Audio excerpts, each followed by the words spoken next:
Three, two, one. Hey, it's your boy, HHWH. I won't talk too loud, but I thought I'd jump on a nice live. I always say this, repeat what I usually say, which is, got something to say. I'm now confused because I'm thinking about ego and structures and past and present.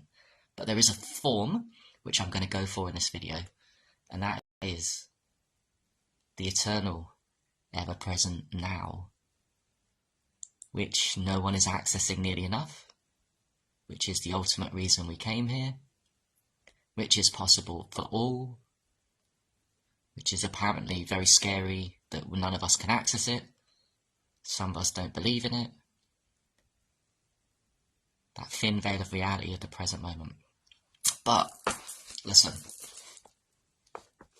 Eckhart Tolle, A New Earth, is the most amazing book I've ever read in my life. Bar none. And that is the moral of this video. This book is a game changer. It's funny because a lot of people in our communities have read it. 6 million copies sold worldwide. And it's got a little bit of nuggets. Amazing juice for whatever stage of your journey you are as a conscious. Even if you're in apathy, really down in the dumps, this book can save you. Whatever stage of consciousness, even the lowest of the low you're at, this book is for you. And I know a lot of people have got nuggets from these books. A lot of you watching this have heard of Eckhart Tolle. What's crazy is some of you think he's a fucking disinformation agent. What a joke. You can dispel the myths of whether you think Eckhart Tolle is a disinfo agent by doing yourself a favour and actually reading the book with your current state of high consciousness. The people that think he's a disinformation agent, by the way, if you think he's a disinfo agent and you think you're so conscious, read this book clearly from page to page. And look, I know this is all ego talk because I'm still talking from ego. And I hope one day to be blessed. Hey, Nita. I hope one day to be blessed. I actually know I'm going to be living in the eternal present moment. My entire life has been set out from beginning to scratch. This is ego talk, but it's just the truth. My mission my entire mission is to get to the present moment. And let me tell you, this book, every single sentence in this book at this current stage of my journey, I've read this 4 or 5 years ago and I liked it. I read it 8 years ago and I liked it. Anyway, I've read it a few times, twice in my life, and it had little nuggets. Eckhart Tolle's New Earth had little nuggets then. But now, at this current stage of my journey, every single sentence in Eckhart Tolle's A New Earth makes me beyond real. Makes me know 100% he's not a disinformation agent. I'll tell you what's happening here. Every single sentence in this book is complete, pure gold to get you out of your ego dysfunction, Maya disillusion, to get you out of form and the senses of the eyes and the ears, they hear form, right? But behind the form, within the senses, is the stillness, the quiet, the non-touching when you touch. The formless present is always there, but the senses are conditioned to focus on form within ego. Right? Ego is form, identification with my senses. What I see is all there is. But underneath this I form of what I see is the present moment. That I'm learning from this book. There's so many things in this book. And let me just share basically that every single sentence in this book is fucking gold. And it's the actual truth. And if you can't see it, that's okay. Because for every stage of your journey to the Buddha's to the enlightenment that we all seek, knowingly or unknowingly, there's gold for every single level of human. But when you get to an advanced level, and this is ego talk, I understand this, but I know why every sentence in this book is gold to me. In my head right now, I need to reread this. As soon as I finish reading this book, I'll be like, okay, what I'd like to do, I'm not saying I'm going to do, because I'm a human that gets lazy and distracted. I get distracted from the mission of enlightenment, yeah? But let me tell you that not only am I blown away, I'm near the end and I'm reading every sentence and it's all making complete and utter mind-blowing sense, Not only is it that, it's making me think.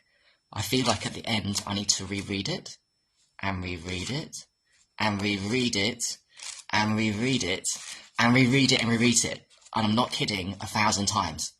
Without being bored. Because, guess what? If you read this book, and if you read this book, it comes to your journey and everything makes sense. If everything makes sense, this book like gold does, as it does to me now, and you keep rereading it and rereading it and rereading it and rereading it and rereading it and rereading it and rereading it, you're going to get there, is what I'm saying. I'm not even going to do that, because I've got other things to do. I'm still in ego Maya, same as everyone else here, and I'm going to make excuses. I'm going to do other things. But I'm just telling you that this book is fucking gold. This is like, if you thought the Bible was the instruction of Jesus and letting go and surrendering to a higher power, which yourself is the ultimate, you're wrong. If you think Tao Te Ching is the ultimate, I think this is the ultimate. I haven't read the Tao Te Ching. The Tao Te Ching is also the art of doing and non-doing, the formless, the ever-present, eternal present. Living in non-dual, being with an ego body in a non-dualistic mind without judgment is possible in this realm. If anyone's telling to you they've been lying to you, there's another place beyond judgment called heaven on earth. You can experience heaven on earth. We all can experience heaven on earth. By the way, Nita, I saw your comment earlier. I touched my nose. Yes. Tao of Pooh. Yes. All these books are important. And to be honest, can I just be honest here? This is not masturbation for me. This is not mental masturbation. For me, this is not. And it's got nuggets for everyone. Whether you've got severe pain bodies, you're deep in apathy, and you've got a massive pain body, there's lessons here. For every stage of the journey, there's something here. That's why it's a 6 million copy. But the real nugget, the real point of this book can only be seen from those that are ready and are finally ready to experience Kingdom on Earth and to get out of Maya and to get out of the game of fighting evil with fighting fire with fire, which is what everyone's doing. And by the way, that's my judgment, and I respect everyone's mission here. But I know I've upset a few people with my posts of late. My posts have completely changed because what I'm now doing with my life has completely changed. I know what for me was always the most important. Physical health is amazing. It can make your mind less restless. But I've always noticed for a long time the spiritual ego. I can now explain it in myself. Spiritual ego in myself, spiritual ego in you guys. It's a blind spot. The ego attaches from apathy to another thing. Now I have an ego. The ego wants to survive. It gets off on knowledge. Yay, look at me, fucking amazing. I know about reptilians. Look at me, I know about the flat earth. Look at me, I know about urine therapy. I'm so fucking woke. I'm exaggerating things that you have underlying you and not as an exaggerated form of judgment. We all do. But there's a way beyond judgment. And that's why, for me, this is the ultimate book. And if you think I'm just saying it, you don't get it. If you read this book and reread it and buy it, and every sentence you just will think like, fucking hell, this is too good to be true, you'll get it. Like I said, it is the Bible. Reread it 1,000 times and you'll get there. I'm going to read this book a lot. If I was on a desert island, I took one book for the rest of my life, it's going to be this one.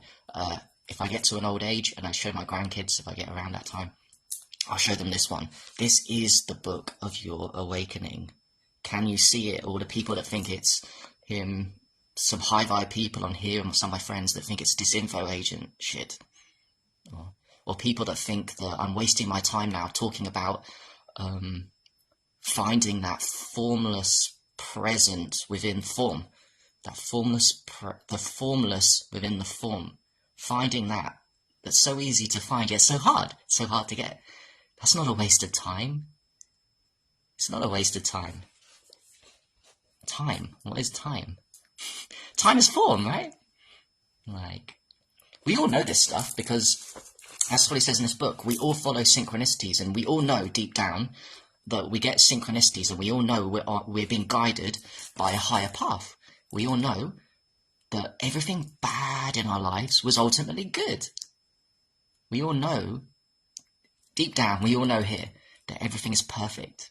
Every moment is perfect in our lives. If you look back at your life, if you watching this look back at your life, everything has been perfect. From the beginning to where you are now, to where you're going to go, to when you're going to die. It's been perfect for you to help people. It's been perfect for your journey.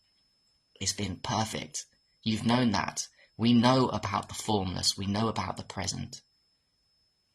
There is no bad here. Bad is what is good.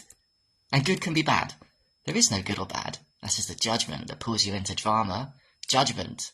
You are right. I believe in Jesus. And if you don't believe in Jesus, you are wrong.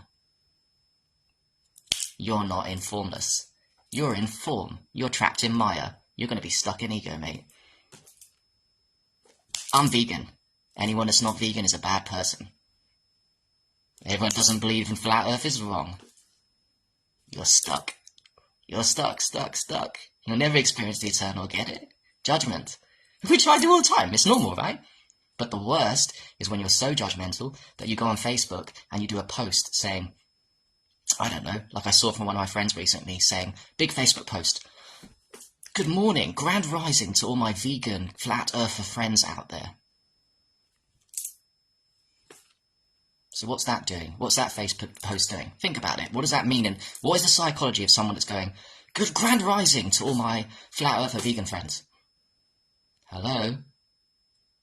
That is such obvious pride and judgment. It's unreal. So what I commented underneath is, I like the dude. I just want to accept him as he is, but I see that what he's doing wrong, yeah? Hopefully you guys can see it too wrong. I said to him, hi, brother.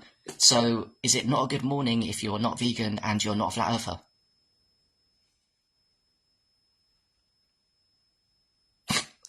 Extreme judgment. And to be honest, when we move from apathy to spiritual ego, what does spiritual ego do? I'm more physically healthier than you. Look at that fat person on the street. I'm physically healthy. Look at that person. They're constipated. They've got piles of feces in their tummy. And I haven't.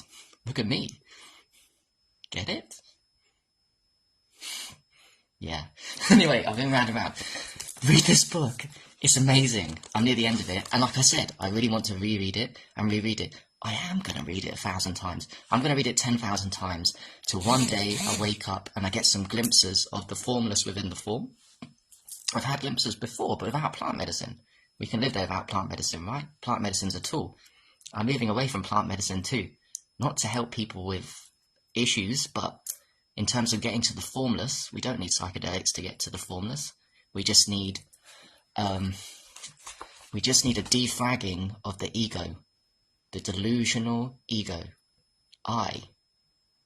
The creation of I means you, us. A creation of I means the other, which means separation, right?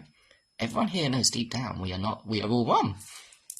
We're all one deep down, everyone knows it, but nobody feels it, and that's the problem. Heaven on earth is only through not knowing, it's from knowing and then working towards becoming one. With glimpses, and then days, and then weeks, and then you fall out, and then you become it. Some people on here that I'm talking to are experiencing it. Some of you guys aren't aware there's people on here. It's not just Jesus and Buddha, yeah? There's normal people on here that I'm talking to. That are, some of them, 50% of their life are in it. They fall out of it. They go back in it. They fall out of it. More mindfulness. More observation. What's going on in my brain. You know? Judgments, right or wrong. Good or bad. It's hard. It's really hard. It's supposed to be hard. Life is the ultimate game. But you're not playing the ultimate game unless you're working of experiencing the formless within the form. If you're not working on trying to be more present, and I don't mean in a cheesy way of like, what am I seeing around me right now?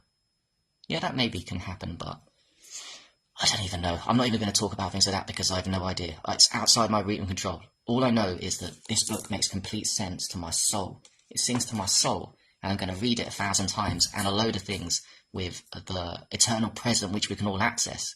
This happy place makes sense. Because no one here is really happy. And I've always seen it as a kid. I know a load of you have too. We're always chasing the next moment.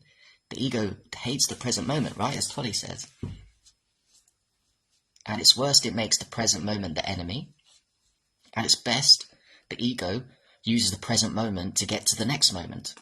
For example, when Eckhart Tolle told me about this in the book, he said, at best, the ego just wants to get to the future. I remember whilst I was reading this book, I was like flicking through a few pages ahead. And I was thinking, okay, where's the end of the chapter so I can do the next thing? And then he said, Eckhart Tolle, that when you realise that the ego is just you in the present, the ego just wants you to skip to it's a means to an end. The means to an end of the present moment is for me to get to the next, to find out the ending. I'm not even happy in the moment reading the book at times. When I flick forward to the next few pages, I'm not even happy with the book. I'm not even present, right?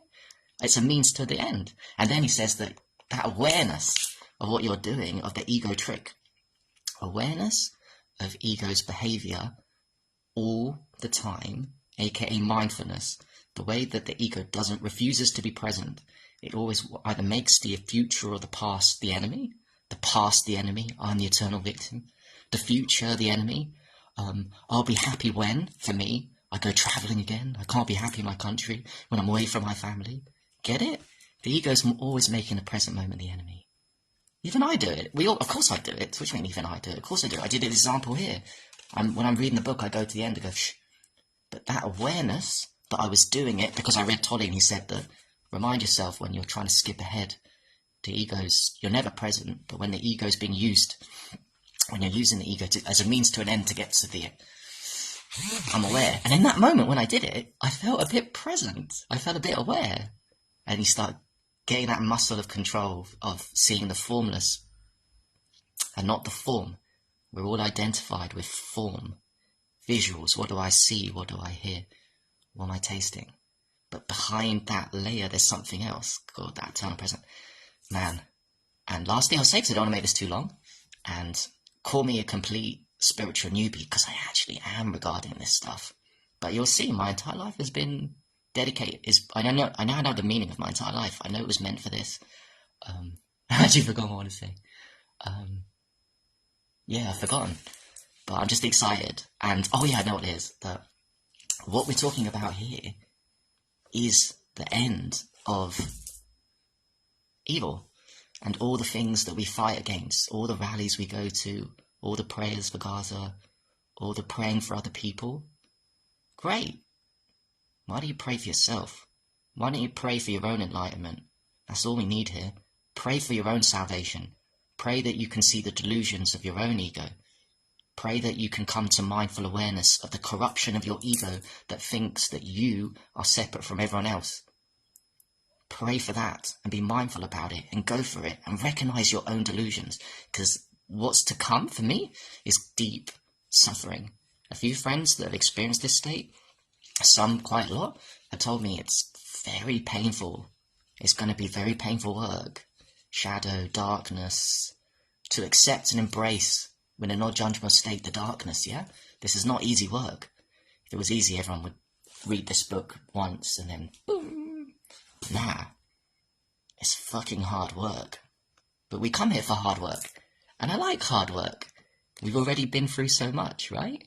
Everyone here has been through so much. More than most people. We've chosen to rise up from apathy to doing. We're awesome doers. But we're not beers, though. And that includes me. We're not beers, we're just doers. And that's good. I shouldn't say it in a bad way. Doing is great, and everyone's on their purpose, yeah? But, yeah, I want being. I want to be. And I finally understand what being is. It's not doing anymore. Because if you're doing, you're not doing. They're opposites. I just want to be. Because there is no opposite to be. Being, there is no duality in being. There's only duality when you do. You do, you don't do. Alright, hope that makes sense. I don't know if it's going to make sense to me if I ever watch this on the replay, but I know that everything I spoke is the truth. And the whole point of it is, fucking hell, there is no greater book on this earth right now than this. And I will read it 1,000 times. 1,000,000 times. You'll see, I'm going to read it a lot. Alright, peace.